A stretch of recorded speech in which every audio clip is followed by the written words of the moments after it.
তো স্যার, তো আপনার নাম? আমার নাম কুলু মোহাম্মদ শেখ। আচ্ছা, আপনি কতদিন থেকে এই রুটে বাস চালাচ্ছেন? মোটামুটি 5 থেকে 6 বছর হয়ে গেলো এই রুটই চালাচ্ছি। আচ্ছা। এর আগে মুম্বাই চালাতাম, মুম্বাই টু গোয়া। হুম, 2012 থেকে চালাই গাড়ি, অল্পই চালাই। হুম। আগে তো এগুলো গাড়ি ছিল না, আগে তো সিটার গাড়ি ছিল। এখন 2017-18 থেকে স্লিপার হয়েছে, হুম, হুম। এই গাড়ি চালাচ্ছি। আচ্ছা। আচ্ছা, এই শিলিগুড়ি থেকে কি ফেসিলিটি আছে?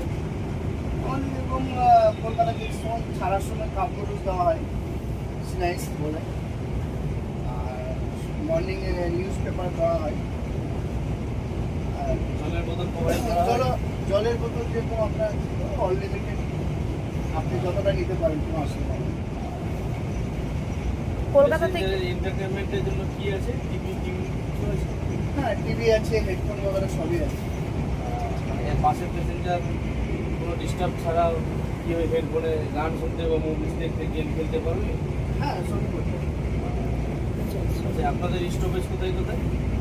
আপনারা তারা কলকাতাতে ছাড়ার পর কৃষ্ণনগর, আর মর্নিং হলে গালকোলা, আবার শিলিগুড়িতে আসার পর তখন আবার গালকোলা দাঁড়ায়, আবার মর্নিংয়ে আবার কৃষ্ণনগরে দাঁড়ায়, up and down. Kolkata to Siliguri কতক্ষণ লাগে সময় আপনার? আধা ঘন্টা লাগে নর্মালি। আর একটা জাম থাকলে পরে একটু লেট হয়। ঠিক আছে।